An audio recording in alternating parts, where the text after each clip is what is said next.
Shalom, Persekutuan Doa Mulia Industri Group Cikarang, tibalah saatnya kita mendengarkan firman Tuhan. Mari kita bersatu dalam doa. Bapa kami di surga, tibalah saatnya kami mendengarkan kebenaran firman Tuhan. Kami mohon kelayakan daripada Engkau ya Tuhan Yesus. Dan minta tolong Roh Kudus berotoritas atas kami, supaya pendekatan kami kepada firman Tuhan bukan sekedar memperkaya pengetahuan, melainkan supaya kami diajar, ditunjukkan kesalahan kami, diperbaiki kelakuan kami, dan dididik kami dalam kebenaran. Ada perubahan-perubahan hidup. Itulah ibadah yang sejati. Dalam nama Tuhan Yesus, kami siap dilawati oleh firman Tuhan yang berkuasa. Amin. Tema kita hari ini, jangan gagal fokus. Ulangi, jangan gagal fokus. Kita buka Alkitab kita. Matius 14 ayat 22 sampai ayat 33. Di bawah judul perikop, Yesus berjalan di atas air. Saya bacakan buat saudara sekalian.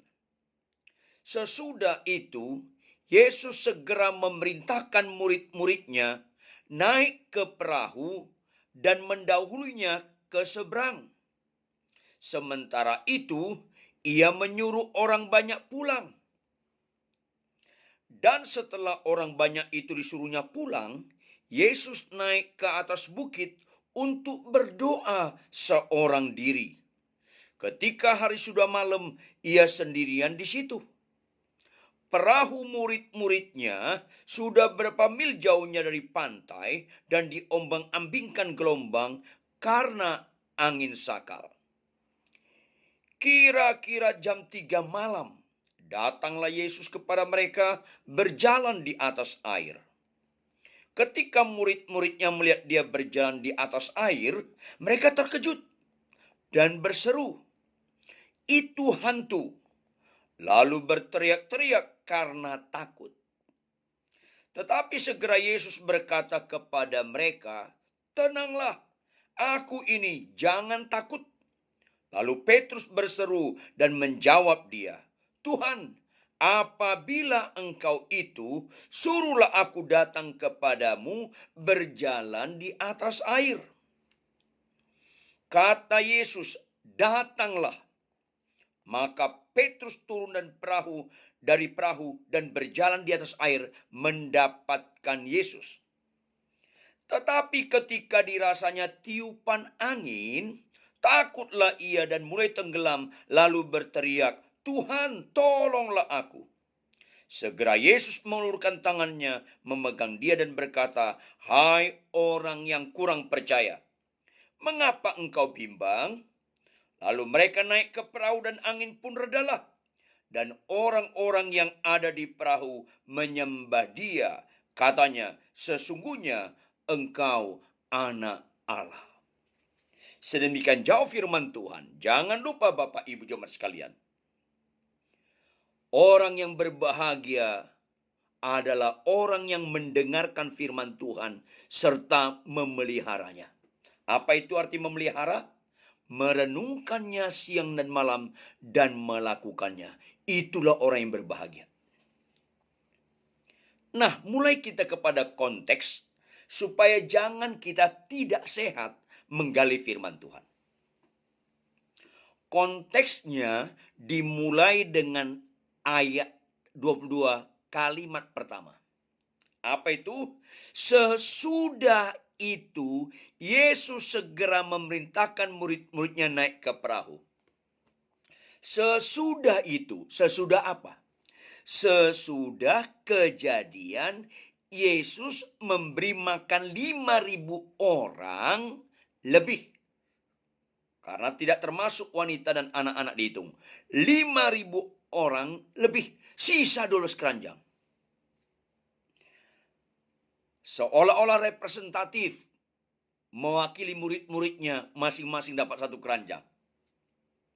Dan wajar Petrus dan kawan-kawan euforia, gembira, senang.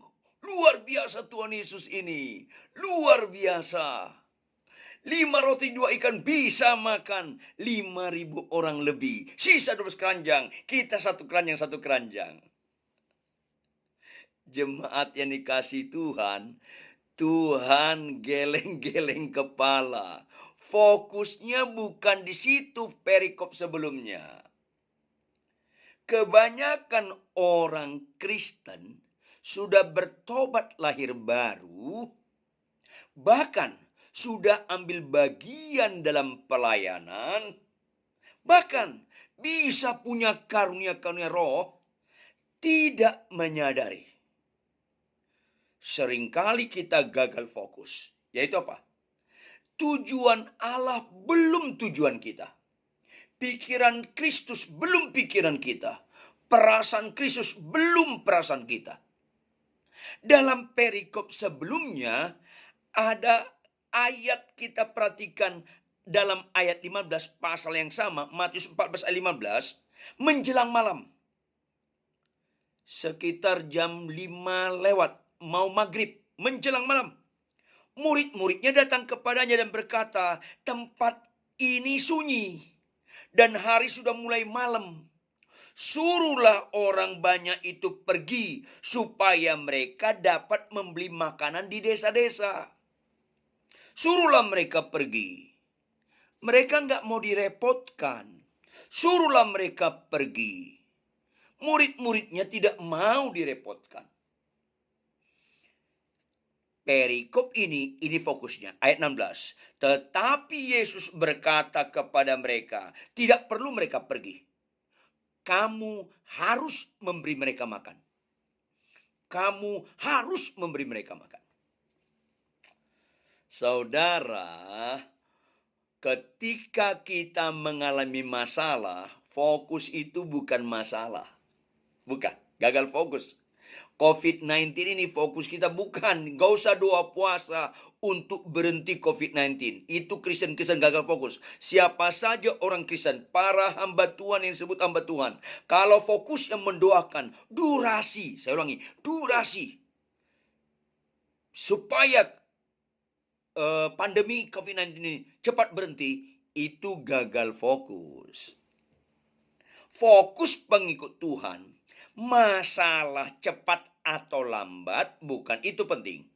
Tetapi masalah itu ada, tetap jadi berkat. Kamu harus memberi mereka makan. Berapa banyak orang Kristen dengan situasi pandemi COVID-19 ini memikirkan diri sendiri.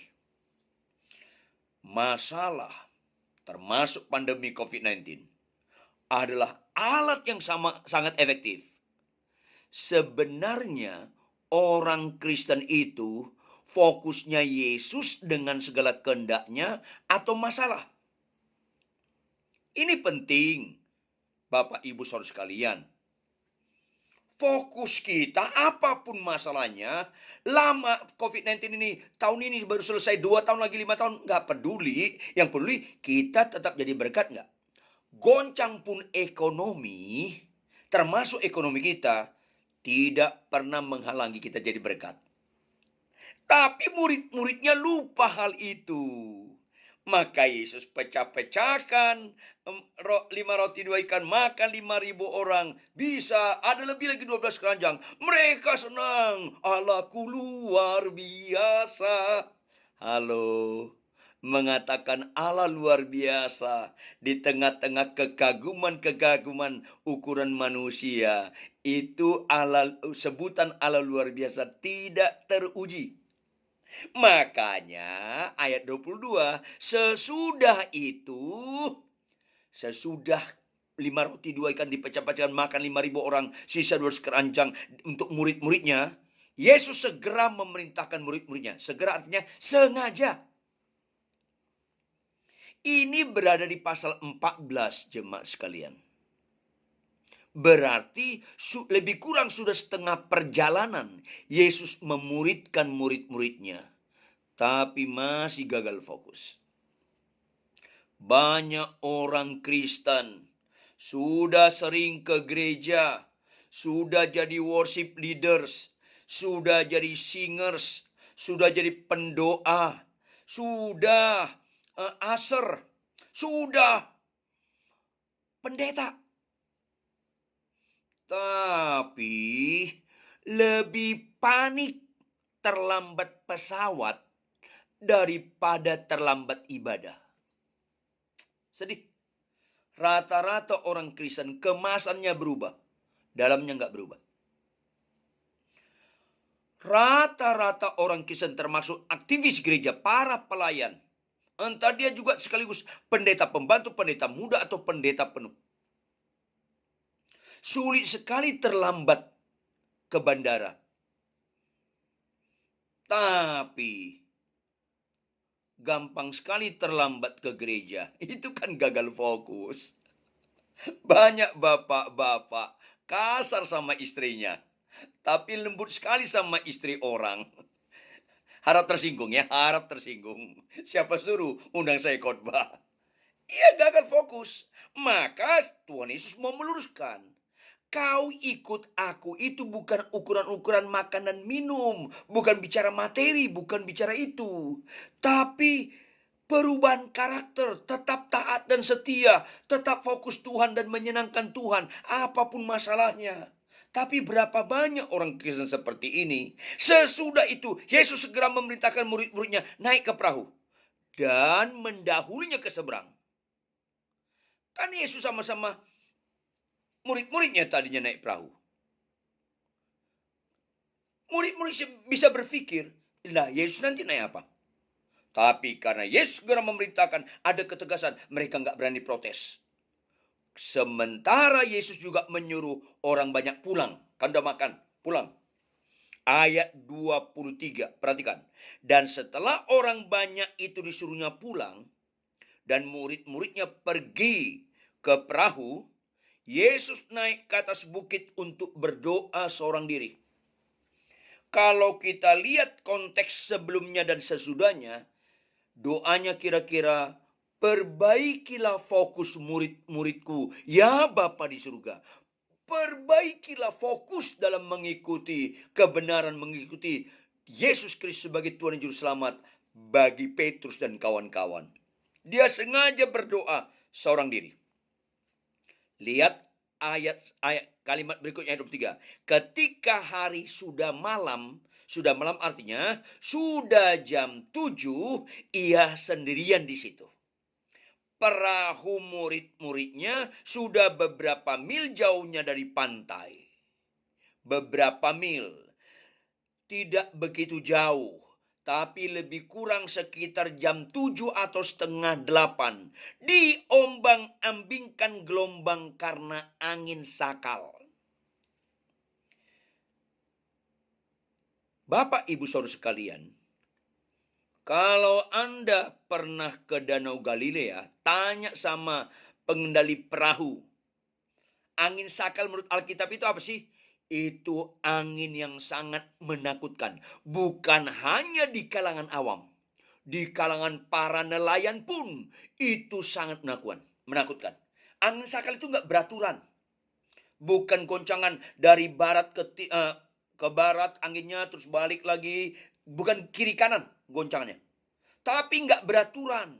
Bisa muter, bisa ke depan, ke belakang, ke kiri kanan. Itu goncangan yang tak beraturan. Itu sangat ditakuti para nelayan yang berpengalaman bagaimanapun di Danau Galilea. Berikutnya, ayat 25, perhatikan. Kira-kira jam 3 malam, datanglah Yesus kepada mereka berjalan di atas air. Perhatikan, jangan gagal fokus. Apakah Yesus datang kepada mereka berjalan di atas air?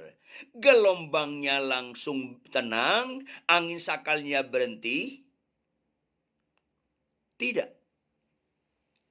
Jangan punya statement-statement yang mengelabui jemaat, yang mengelabui orang dekat kita. Ada Yesus, badai pasti langsung reda. Tidak.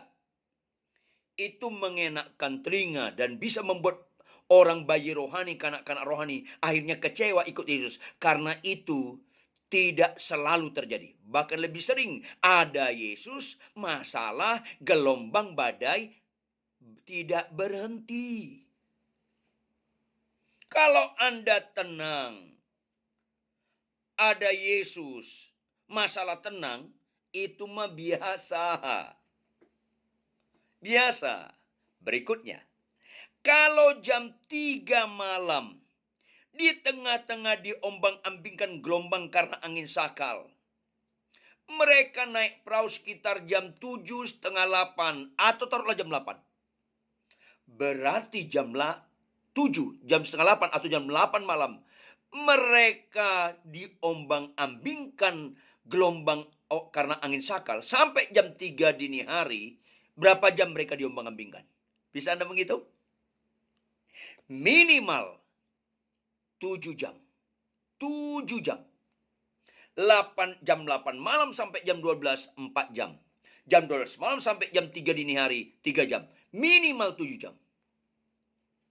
7 jam. Anda bayangkan apa yang terjadi? Halo, jangankan 7 jam. 1 jam saja bisa membuat mereka pusing. 2 jam bisa mereka muntah-muntah. 3 jam, 8 jam, lemes mereka itu. Seolah-olah Tuhan bilang, muntahkan makanan tadi. Yang kau nikmati makanan tadi, muntahkan. Karena fokusnya bukan soal makan minum,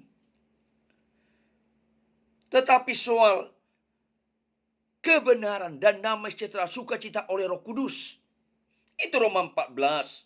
Jelas sekali. Tapi banyak orang ikut Tuhan soal sakit sembuh. Bukan soal sakit sembuh ikut Tuhan itu.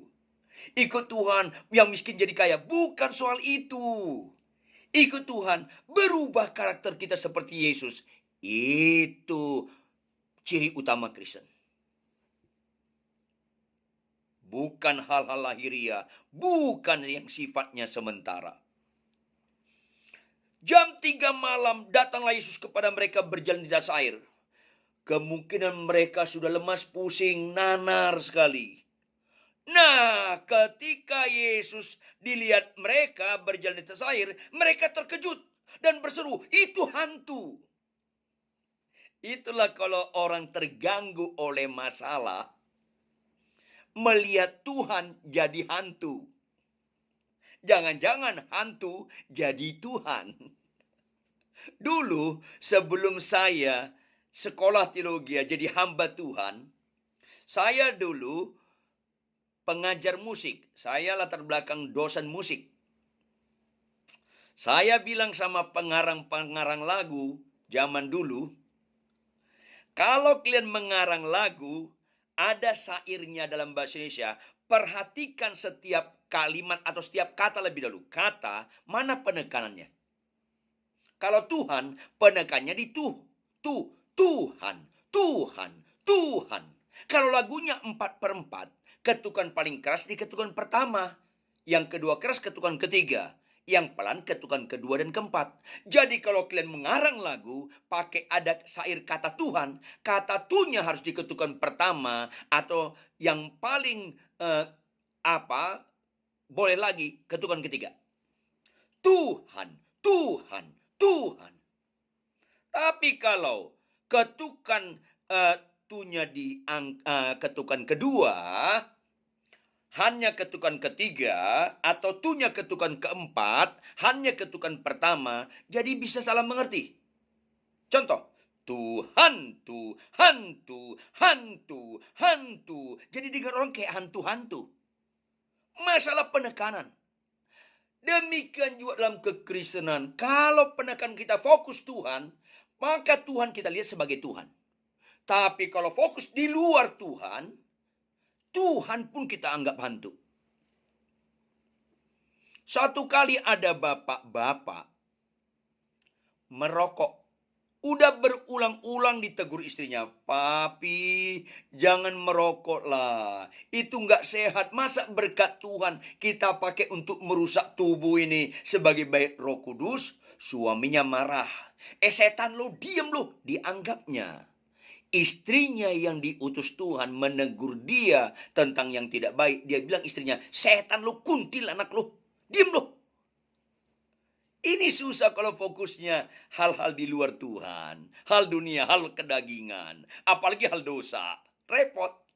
Tetapi ketika bapak ini nggak ada duit, nggak bisa beli rokok, dia rasanya linglung, nggak tahu apa yang harus dikerjakan. Di depan rumahnya jalan-jalan, temannya ketemu.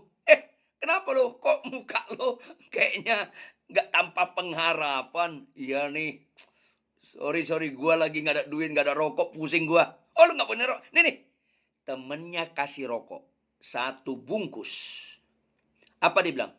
"Puji Tuhan, Tuhan itu baik sekali." Hantu, lu bilang Tuhan. Tuhan, lu bilang hantu. Rusak. Inilah orang Kristen rajin ke gereja. Kalau fokusnya masalah, akhirnya bisa-bisa salah kita melihat siapa Tuhan itu, siapa hantu ini. Ini repot. Mereka lihat Yesus dianggap hantu. Lalu berteriak-teriak karena takut. Saudara yang kekasih, kalau Anda panik, ketakutan, rasanya goncang iman Anda gara-gara COVID-19, itu mengkonfirmasi ulang, nggak jelas kita ikut Tuhan.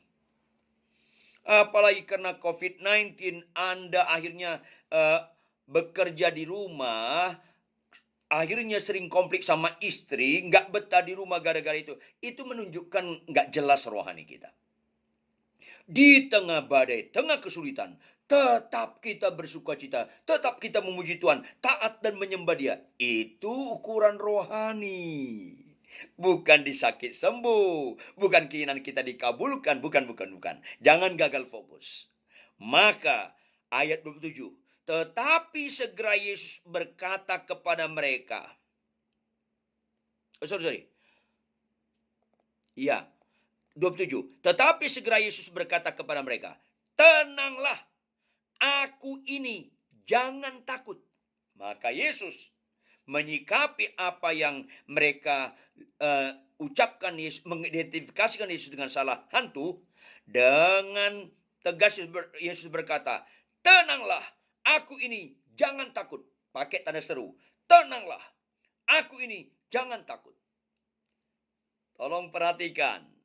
Kata tenanglah dialamatkan Tuhan pada badai, kepada gelombang, atau pada pribadi mereka. Jangan gagal fokus. Pada siapa? Ya, pribadi mereka, bukan pada gelombang. Sampai saat ayat itu, gelombang belum berhenti. Badai belum berhenti. Kalau Anda teliti, badai dan angin itu reda pada ayat 32. Karena badai dan gelombang dan masalah, keinginan iblis kita jatuh, gagal fokus. Tapi keinginan Tuhan melalui badai, kita bisa melihat diri kita. Kita sebenarnya ikut Yesus, fokus ke Yesus, fokus pada berkatnya, bukan si pemberi berkat, atau fokus kepada masalah. Kalau fokus pada masalah, kalau fokus pada berkat, rusak kekristenan kita. Banyak orang mencintai berkat, tidak mencintai si pemberi berkat. Ini bahaya sekali. Makanya Paulus berkata kepada jemaat Roma, jangan serupa dengan dunia ini. Karena banyak orang Kristen ke gereja, lama bertobat, bahkan melayani, tapi tidak berubah melalui pembaruan budi, di mana terletak paradigma, tata nilai, mindset. Sehingga banyak orang Kristen, cara ibadahnya berubah, penyembahannya berubah, tapi kelakuannya berubah. Saya pernah jadi pimpinan sinode. Saya pernah dosen teologi. Saya bilang sama teman-teman pendeta, Saya bilang sama teman-teman pengajar, dan juga kepada jemaat saya bilang, kalau mau lihat rohani saya, jangan lihat waktu saya menyembah, jangan. Orang pemarah, kalau sedang menyembah, mukanya rohani semua. Kalau Anda mau lihat rohani saya, jangan waktu saya berdoa atau lagi khotbah, jangan. Jangan lihat rohani orang ketika sekedar kegiatan-kegiatan rohani. Jangan. Orang Kristen, aktivis gereja, pintar sekali main sinetron. Kalau Anda mau lihat rohani saya, tinggal di rumah saya 6 bulan. Tinggal di rumah saya 6 bulan. Lihat sehari-hari. Ukuran rohani Kristen bukan waktu khotbah. Ukuran orang diurapi bukan ketika mendoakan orang lumpuh jadi berjalan. Bukan. Jangan gagal fokus. Ukuran rohani orang, ukuran dia diurapi atau tidak, ketika pasangannya marah-marah, dia tetap tidak balik marah. Dia tetap menatap pasangan yang marah-marah sambil berkata kepada Tuhan, Immanuel yang menyertai kita, berkata, Tuhan, sungguh aku tidak salah pilih. Cocok banget aku sama nih orang. Ya, di tengah gak enak tetap kita rohani. Lihat dalam kehidupan sehari-hari, supaya kita jangan gagal fokus rohani ketika kegiatan-kegiatan rohani. Padahal jauh lebih banyak durasi waktu kita di rumah daripada khotbah. Kita di rumah daripada penyembahan. Kalau Anda sabar di rumah, sabar Anda asli Bapak Ibu. Tapi kalau Anda kasar di rumah, sabar di gereja, itu namanya munafik. Orang Sunda bilang bukan munafik, munafik. Muka Nabi pikiran kacau. Mukanya Nabi luarnya. Stop. Jangan gagal fokus. Kehidupan sehari-hari termasuk ketika kita di jalan raya, mobil kita dipepet orang. Banyak orang menyembah gemetar-gemetar. Tapi di jalan raya, orang lain gemetar sama dia. Nggak bisa dong, stop lah. Kebenaran firman ini diberitakan bagi kita, menunjukkan kita masih diberikan kesempatan lagi untuk berubah oleh karena anugerahnya. Bersyukurlah kita sebelum meninggal dengan firman seperti ini. Supaya kalau tahun ini kita meninggal, udah agak diperbaiki kelakuan kita. Ini penting sekali. Karena satu saat kita pertanggungjawabkan bukan cara-cara ibadah kita, tapi karakter, kelakuan kita dalam kehidupan sehari-hari. Saudara yang kasih, tenanglah, bukan pada masalah, bukan pada gelombang, tapi pada pribadi. Kalau istrimu seringkali kurang hemat berkata-kata, kalau suamimu seringkali kasar, tenanglah. Ada Tuhan di situ. Kalau dalam pekerjaanmu seringkali ada orang yang selalu melakukan yang gak enak kepada engkau, menfitnah, tenanglah. Jangan dikendalikan masalah, berikan kita dikendalikan Tuhan. Tenanglah, karena apa? Aku ini, Tuhan Yesus Immanuel selalu berkata, aku ini. Sekali-kali aku tidak pernah meninggalkan engkau. Sekali-kali aku tidak pernah membiarkan engkau. Maka akibatnya harus apa? Jangan takut. Jangan takut dengan semua itu. Takutlah akan Tuhan. Artinya taati Tuhan. Apapun yang kau alami. Tenanglah pribadi mereka. Lihat ayat 28. Perhatikan. Saya membutuhkan konsentrasi Anda penuh. Lalu Petrus berseru dan menjawab dia. Menjawab Tuhan Yesus. Apa kata dia? Tuhan, apabila engkau itu, suruhlah aku datang kepadamu berjalan di atas air. Kalimat ini jangan asal dibaca saja. Perlu perhatian khusus supaya jangan gagal fokus. Perhatikan, saya ulangi. Tuhan, apabila engkau itu, suruhlah aku datang kepadamu berjalan di atas air. Kalau Anda perhatikan dalam bahasa asli, kalimat-kalimat singkat, jangan Anda gagal fokus mana penekanannya. Pertama, Tuhan apabila engkau itu. Yang kedua, suruhlah aku datang kepadamu. Yang ketiga, berjalan di atas air. Mana penekanannya? Penekanannya, suruhlah aku datang kepadamu. Bukan Tuhan apabila engkau. Karena masih apabila, masih ada unsur spekulatif, ada unsur gambling. Apabila itu engkau. Penekanannya, suruhlah aku datang kepadamu. Bukan berjalan di atas air. Penekanan bukan berjalan di atas air. Makanya perikop-perikop Alkitab, Anda lihat. Anda mau khotbah kepada siapa? Kalau kita khotbah KKR untuk kalangan orang gak percaya, yang mata rohaninya masih mati, buta, khotbahkan mujizat-mujizat. Karena mereka belum hidup mata rohaninya.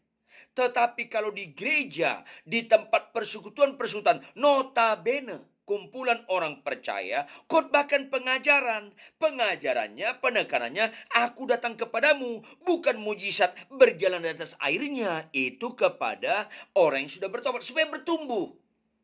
Naik kelas. Suruhlah aku datang kepadamu. Itu penekanan. Maka lihat respon Yesus ayat 29. Kata Yesus, datanglah. Karena penekanannya, suruhlah aku datang kepadamu. Datanglah. Bukan penekanannya, Tuhan apabila engkau itu. Ini aku Tuhanmu. Bukan itu di respon Yesus. Bukan. Atau suruhlah aku jalan di atas air. Iya, jalanlah di atas air. Bukan itu fokus Tuhan Yesus. Itu yang ditangkapi penekanannya. Suruhlah aku datang kepadamu. Datanglah. Itu penekanan. Gak ada artinya kalau kita meragukan Tuhan apabila engkau itu. Gak ada gunanya berjalan di atas air kalau gak arahnya datang ke Yesus. Anda tahu gak?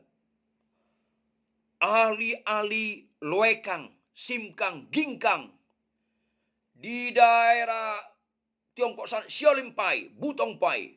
Itu ilmu meringankan tubuh. Jalan di atas air itu bisa. Ada orang daun terbang, terus dia jalan di atas daun. Bisa. Berdiri di atas ilalang bisa. Itu dikagumi manusia dunia. Tapi kalau datang kepada Tuhan Yesus, itu menyukakan Tuhan Yesus. Kau bisa menyembuhkan, kau banyak mujizat, kau berjalan atas air. Tidak dalam konteks datang kepada Tuhan bahwa itu semuanya karena anugerahnya, kita harus memuliakan dia. Nggak ada artinya. Makanya pada zaman akhir, banyak orang teriak, Tuhan, Tuhan, Tuhan. Kami banyak bernubuat demi namamu. Kami banyak mengusir setan. Kami banyak melakukan mujizat. Semuanya dalam bentuk kata-kata kerja terjadi. Tapi Tuhan gak ragu berkata, aku gak kenal engkau. Enyah pembuat kejahatan. Bukan fokusnya sembuh yang terutama. Tapi datang kepada Tuhan gak? Itu yang ukurannya. Mujizat Kristen itu datang kepada Tuhan. What next? Datang kepada Tuhan gak? 10 orang sakit kusta, semuanya sembuh. Satu yang datang kepada Tuhan. Penekanannya, datanglah. Ini seringkali orang tidak mau mengkritisi firman Tuhan dengan benar yang sentrisnya Yesus. Sehingga sakit sembuh tidak mengagumkan Yesus. Bertobat dan datang ke Tuhan Yesus, itu yang membuat Tuhan Yesus senang. Jika satu orang saja bertobat, sisi surga bersorak-sorai. Fokus Kristen bukan sakit sembuh.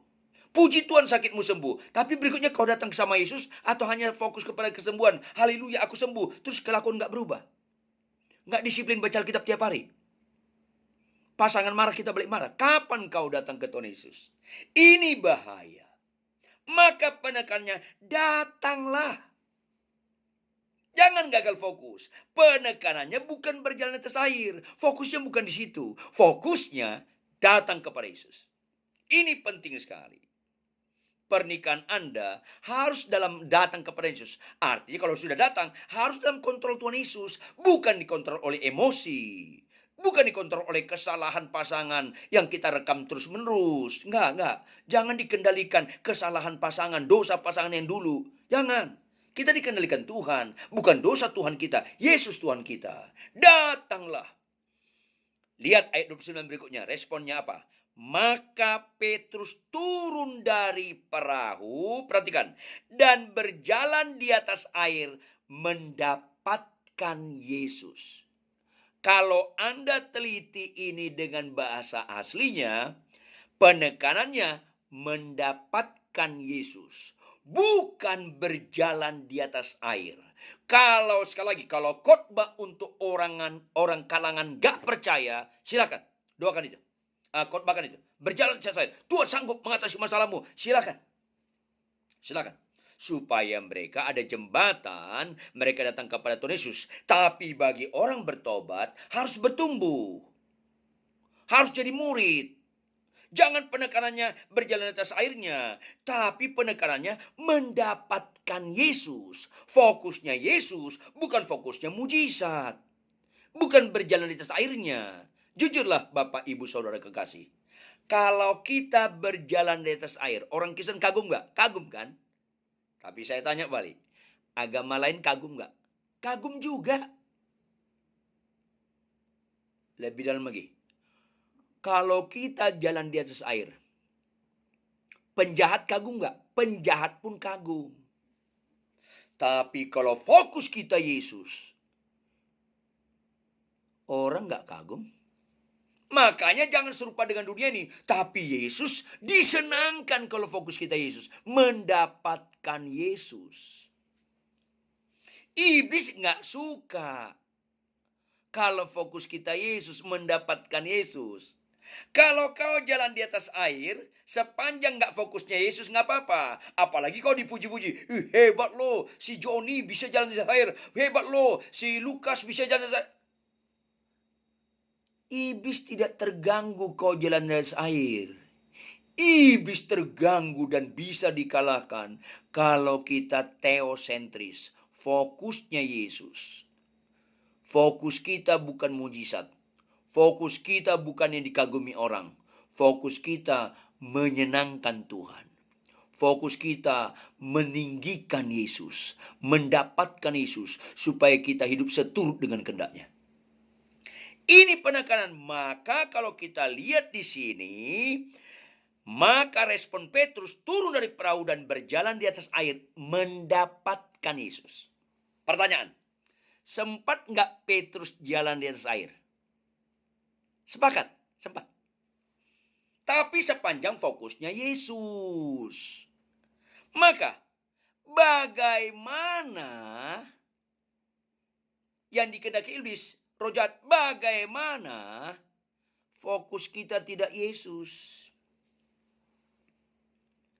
Sakitmu sembuh, tapi fokus nggak Yesus, mana pernah mengganggu iblis? Nggak pernah.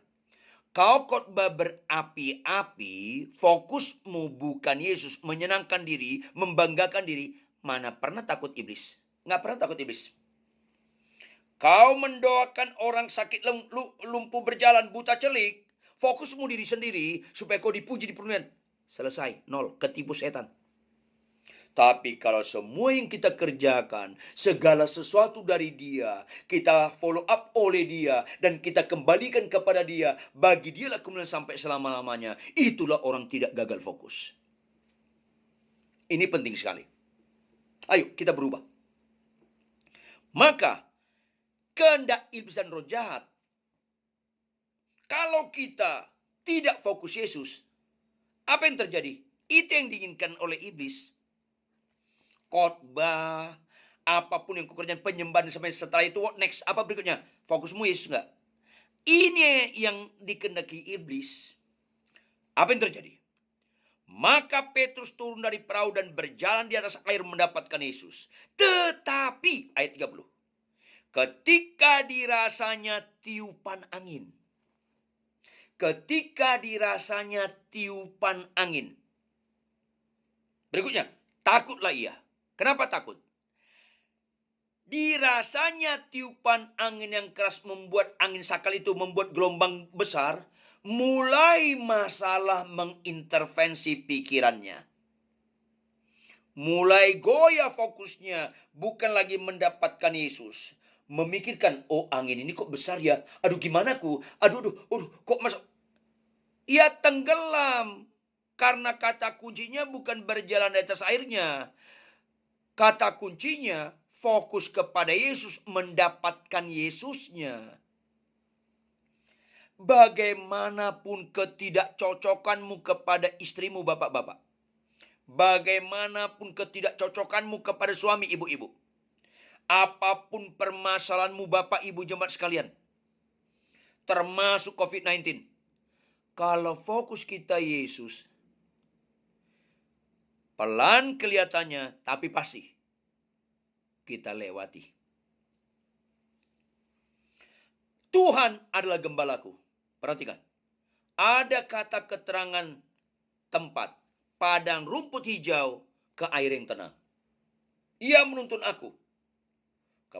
Membaringkan aku pada rumput hijau ke air yang tenang. Tapi sebenarnya ini kalau Anda baca bahasa asli, kata benda tunggal. Kata keterangan tempat yang paling jamak, yang jamak itu, lembah kekelaman. Itu ditulis di Timur Tengah. Jarang padang rumput hijau kayak di Taman Cibodas, kayak di Bogor. Enggak, jarang. Itu ditulis Timur Tengah. Jarang banyak air seperti di Cibodas. Apalagi kalau di Jakarta, hujan sebentar, banyak air tergenang. Itu di Timur Tengah. Lebih banyak lembah kekelaman, bukan padang rumput hijau, padang gurun coklat. Orang Kristen jangan alergi dengan kesulitan. Tapi hadapi konflik, hadapi kesulitan bersama Yesus. Berapa lama durasi kesulitan, badai, nggak penting sama kita. Tapi tetap nggak fokus kita Yesus. Bagaimanapun bentuk badainya, masalahnya, berapa lama pun nggak ada masalah. Ini penting sekali. Maka karena dirasanya tiupan angin mulai mengganggu perasaannya, mulai mengganggu pikirannya yang bicara logika, matematika, maka takutlah ia. Takutlah ia ini karena pikirannya diintervensi masalah. Goyang dia. Akibatnya tenggelam. Itu Alkitab. Dan mulai tenggelam, lalu teriak. Bapak, Ibu, konflik apapun dalam rumah tanggamu, kalau kau kecewa dengan perkawinanmu, itu menunjukkan kau tenggelam. Tenggelam. Apalagi Anda mengucapkan kata-kata, aku nyesel kawin sama kamu. Itu kesurupan dan tenggelam. Apalagi kalau kata-kata, ayo kita cerai. Dan Anda cerai, sempurna banget kesurupan Anda. Tenggelam itu. Tetapi apapun badai rumah tanggamu, termasuk berapa lama pun pandemi COVID-19, kalau fokus kita Yesus, fokus kita bukan supaya itu cepat berhenti, tetapi Yesus, berapa lama pun COVID-19 ini, Tuhan Yesus, biarpun istriku cerewet sampai aku mati, tolong aku tetap menyenangkan hatimu. Biarpun suamiku tetap kelakuannya kurang dewasa, tolong aku tetap taat kepada engkau, menyenangkan engkau. Itu Kristen. Kenapa kita membalas kejahatan dan kebaikan? Kita dapat badai kejahatan, kita tetap melakukan hal yang baik.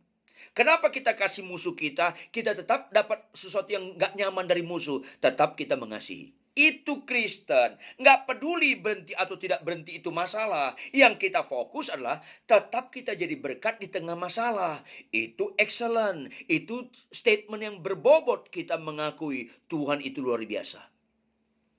Mana pernah berbobot kita mengatakan Tuhan itu luar biasa kalau kita cengeng, dikendalikan masalah.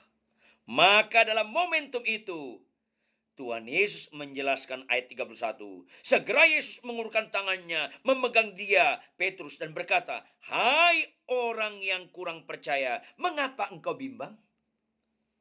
Bukan orang sekedar jatuh dalam dosa kurang percaya. Sebaliknya, bukan orang banyak pelayanan, orang benar-benar percaya. Bukan. Bukan itu ukurannya. Bukan banyak mujizat ukuran iman yang hebat. Bukan. Jangan gagal fokus. Tetapi ketika kita dapat goncangan, rasanya nggak mampu, tetap taat dan setia. Itu keren. Tidak ada mujizat yang jauh lebih indah dalam kekristenan selain taat dan setia sampai garis akhir.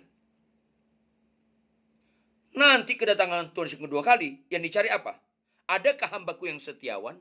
Bukan adakah hambaku yang banyak jemaatnya? Bukan.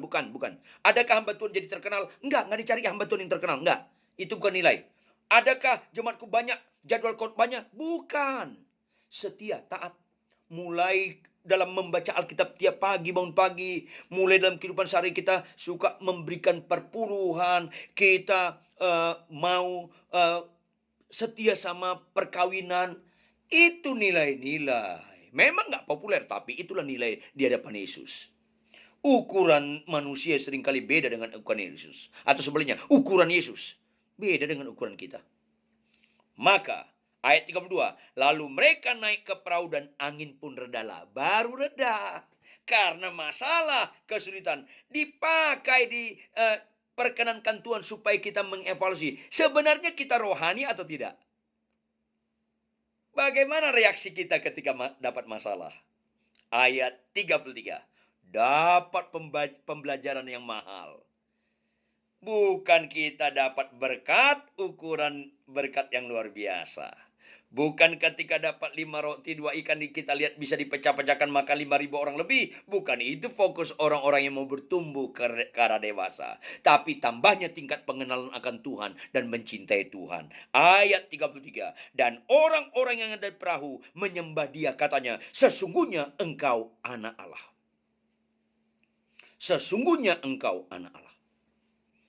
Banyak kita mengatakan anak Allah hanya di bibir saja, tapi bukan dalam pengertian sesungguhnya. Dalam lip service, verbal.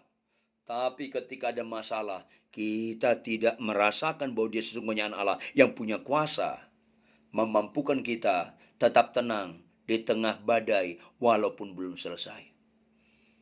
Oleh karena itu, Bapak Ibu Saudara sekalian, jangan gagal fokus. Fokus kita Kristus, bukan masalah. Tetap semangat. Walaupun perbedaan dalam perkawinan masih tetap jalan. Tetap semangat ikut Tuhan. Tetap setia, taat. Tetap kita saling mengasihi dalam keluarga. Tetap optimis. Walaupun COVID-19 selesai akhir tahun ini. Atau tahun depan. Atau kapanpun. Karena fokus kita bukan masalah. Fokus kita Tuhan Yesus. Maka kita tidak mental pecundang. Dan kita tidak sekedar pemenang, tapi lebih daripada pemenang. Karena kehidupan kita pasti menyenangkan Tuhan. Ada perubahan paradigma, tatanan mindset, dan merubah tingkah laku kita, karakter kita, sehingga hidup kita menjadi surat-surat terbuka yang bisa dibaca orang dan Tuhan dipermuliakan. Tuhan Yesus memberkati. Kita tunduk kepala dan kita bersatu dalam doa. Bapa kami di surga, setelah kami mendengarkan kebenaran firman Tuhan.